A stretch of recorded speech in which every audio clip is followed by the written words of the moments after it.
air gods, please help me, as nothing seems to be working for this bird's nest of a bun. Oh my, have you guys ever seen my bun this giant? I kind of like it. Okay, you can't really see what's going on. I have to like show it off for a second. What do we think? Thoughts? Yay, nay? I don't know. Hey guys, welcome to today's video. I have a luxury hit list and worst list compiled all in one. So what we're gonna do is I'm gonna share with you if I only could pick one item, just one. I'm gonna really do my best to not be like, and I also like this and this and this and this, because this is not about one brand, it's about 10 brands. They are all luxury. And if I could pick one to keep in my collection and that's it, these would be the 10 items. And then I was thinking, well, that's kind of just a favorites video, like a best luxury video. And so we went a little deeper and I was doing my research and I was looking at every single brand and finding the favorite. And I also found the one product that maybe I would personally just kind of, get rid of if it were my brand, but it's not. And also there are personal reasons as to why particular items I don't jive with. They don't work for me. They work for plenty of other people. Like, makeup is so personal. I always say that. But basically this is my best and very worst from 10 luxury brands. Okay, so we're gonna start with Sisley because I feel like that's the most bougie, top shelf, way expensive brand that I have in front of me altogether. So I wanna start with the way overpriced primer. This is a great primer for hydration, smoothing the skin. It has a slight blurring effect, but it does really help your foundation to just glide right on and wear gorgeously. I always have a good skin day, makeup day whenever I use this primer. It's tears from an angel. I don't know what is in here that is so gosh darn expensive, but it is spendy. So I don't use this all the time. This is not my first bottle. I've purchased anything from Sisley myself. That's not one that you get on the PR list, so let me say that. I love a lot of their skincare. The Black Rose is so just yummy and good. But as far as makeup goes, this is the one item that I do super love, that I actually feel like if you're someone that's obsessed with skincare, skin makeup, and you want to splurge on a luxury item, this is really, really beautiful.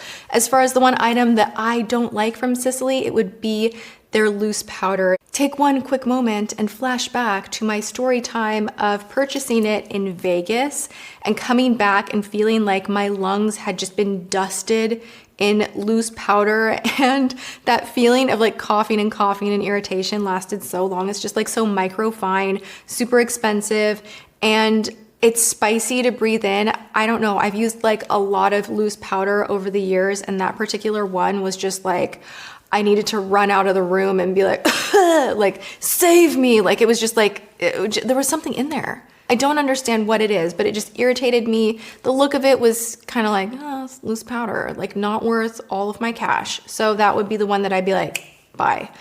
Speaking of powder that I really love, Huda Beauty powder is my favorite. I keep going back and forth between the Laura Mercier, which I really love. Coty would be like the drugstore option. The Magic Star setting powder, love that as well. But the one that I'm dipping in the very, very most, where every single time I wear it, it just kind of settles and melds with my skin and doesn't look overly powdery, but I'm able to bake with it, is the Huda Beauty powder. This is in Pound Cake. I super love it. As far as what I don't really like from Huda, I have two. I'm breaking the rules already. I don't do well with her lashes just because I feel like my eyes are too small and it just like swallows them whole, and there's just something about the feeling of the lashes that don't work out for me. But also the highlighting palettes, I've never had a good time with. They always accentuate a lot of texture. I don't like the color setup. I feel like it's clunky and a little bit large. And I love so much from Huda's line. I think so much is beautiful. Okay, moving on. We got a lot to talk about, so we're gonna do this. Okay, Gucci. Hello, I recently did that video and it was like trying on a ton of Gucci all at once and it was just like luxury, luxury, luxury, luxury. I will be sure to link below all corresponding videos for you guys. But this was a really interesting try on. There were items that I was so happy to discover, and the number one that I have been reaching for over and over and over is actually the same product that I fell in love with from Gucci many years before making the last video that I made, and that's the bronzer. Whatever they did with this bronzer called Caribbean Ochre, made in Italy, they did right, man. It's good for 30 months. I'm gonna be so bronzed. I'll probably hit pan on this one. I love this. I think it's really hard to screw up this bronzer. And that's what I look for in a lot of makeup. I look for performance, longevity, how it wears, but also upon application. Am I gonna mess my face up? Is this gonna be blotchy, choppy, not enough pigment, too much pigment? Like, I'm hard to please, I get that. But when I find the stuff that works, I am all about sharing and raving and just like loving on that particular item. This is so, oh my gosh, and even the compact is like, I'm so fabulous with my Gucci logo. Oh, it's so pretty. You're nice. Okay. From Gucci, what I do not like, this waste of a time foundation. It just does not do a lot. And I think for the price, you'd be better off getting a tinted moisturizer, a more sheer foundation from the drugstore. This just did not do it. Made me a little greasy, and I tried it a few times after that video because I was like, gosh dang it, I spent so much money on this. Like, let's see if this works, and maybe I'll give it to my mom. Maybe it's just not for my skin type. But overall, I just felt like it was so overpriced, and like I was having to think really hard of like, who would this be great for? And like, I just had so many other recommendations in my brain that topped this that were not as expensive that I'm like, yeah, I really don't like that one. Okay, from NARS, they have a palette that has wandered off, grown legs, ran away from home. All the good makeup does that because I get ready here and I also get ready in my bathroom. So things kind of like run away from the studio. And that's when it's true love, when it like makes its way into my actual home. So NARS has a palette. I'm gonna put an insert in here for you guys. And what I love about it, it's a newer launch. It has the capability to contour, set. You can do a little brightening. You can use the powders in the brow. They're just so beautifully neutral and they work together so gorgeously. I'm gonna sneeze.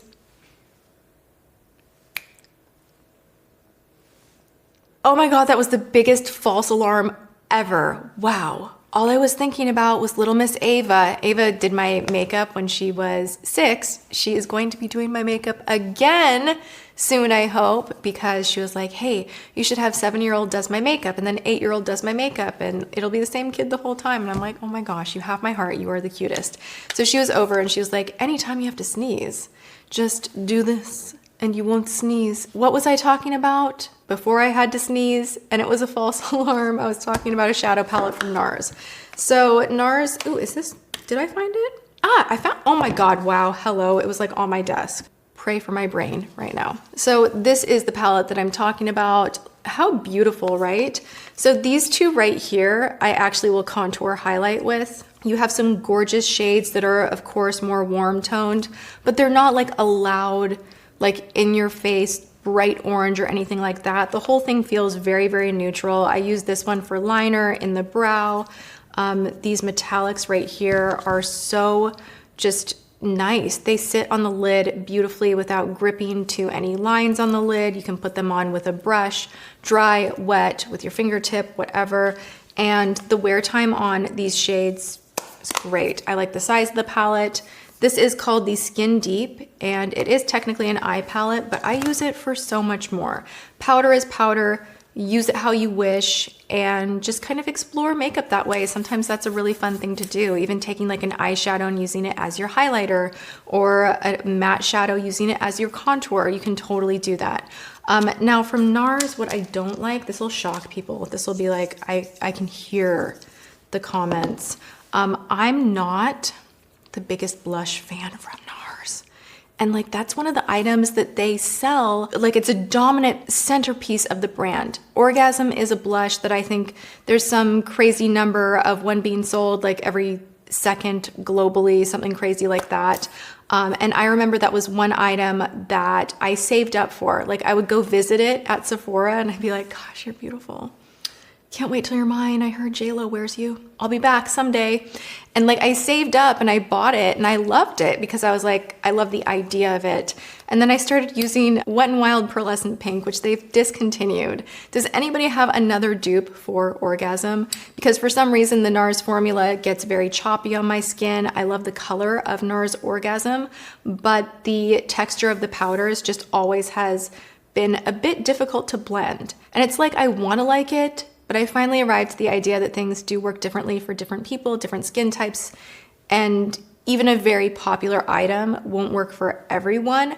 So for me, blushes, I typically love drugstore. It's just me. So NARS blush, not the absolute best in my book. What is the absolute best in my book? I wore on my wedding day, you guys. This is from Natasha Denona. Her eyeshadow palettes are just really, really well done. The formula does not swatch well. That's something that I always find really, really interesting is I will try to do live swatches whenever she comes out with a new palette and they don't swatch well. And it always makes me think that yes, you can get a color idea of what the tone is and how things look built up, but with shadows, sometimes you really just have to like see how it performs on the eye, how it wears, and it's more than just a swatch. People who understand her formula and wear it and love it, they get it. They know that there's something so special here. They're talc-free, they're very smooth, there's minimal kickback. The pigmentation is just so even. It's hard to look patchy wearing her shadows. The metallics do have a lot of fallout, some of them, but you have such glimmery, just like beauty in these shadows, and she has so many different color stories. The more recent one, the Sunrise palette, is something that I'm so into. I love it so, so much. Those tones are beautiful. I'll link another video below where I try it on, and it was such a good makeup day. So yes, shadows from Natasha Denona are the very, very best in her range. What is not the very best, and what's sad is because initially it will trick you into being like, ooh, ah, wow, but what is not the very, very best are these crystal top coats. This one's a little more new, and you'll see, it's fine. You'll be like, oh my gosh, Tati, what are you talking about? That is beautiful. It is, but I have had to get rid of maybe 6 of these, and they are not cheap and they dry out quickly. If you don't completely tighten up the lid very quickly after using it, it will dry out and it will just become hard as a brick and you cannot pick up much pigment at all. I will go back in and try to dampen it and like reuse it that way, but you can't get the same effect as you originally did.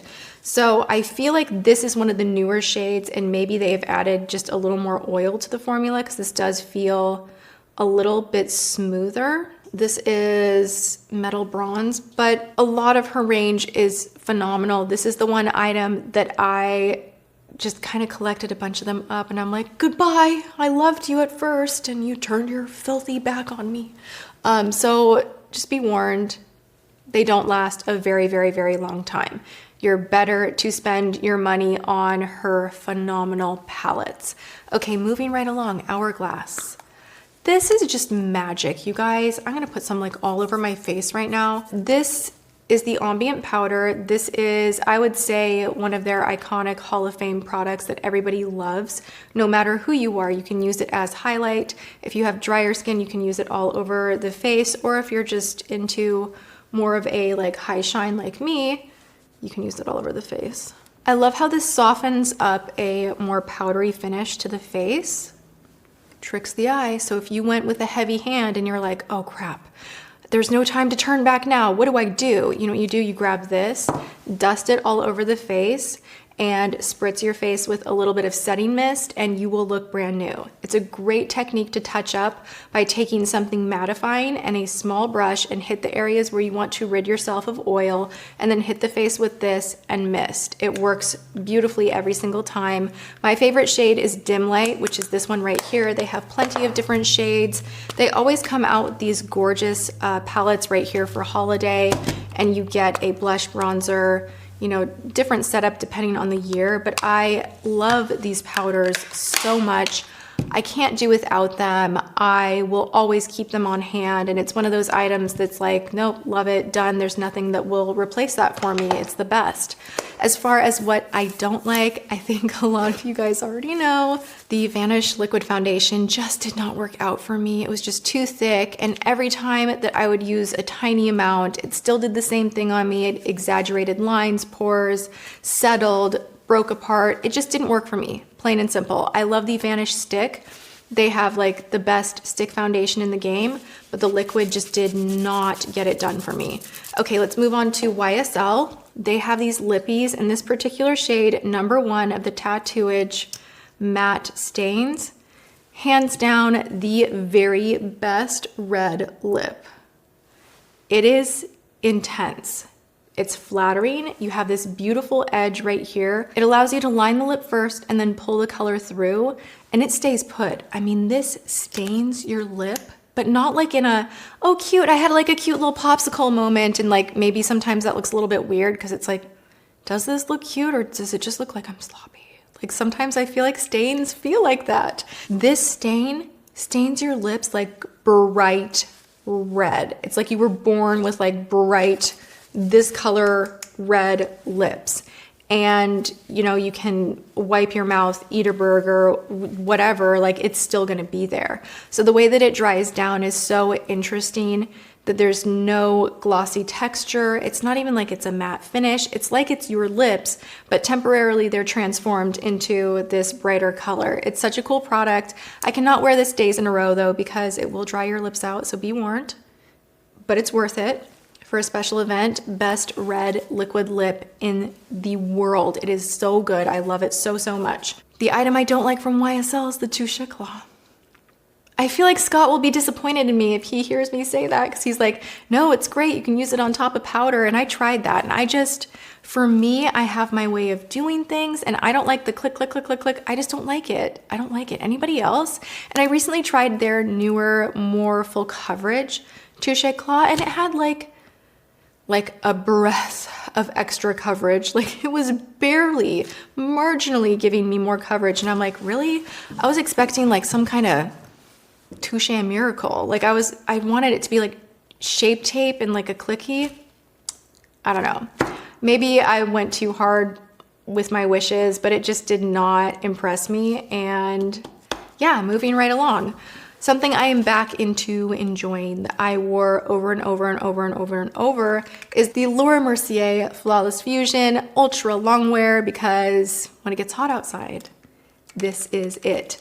It's so good. It is long wear. It does not settle. It does not exaggerate. It does not cling. It does not oxidize. It's just like, well, maybe like a tiny bit, but not in a crazy way. It just makes your skin look gorgeous.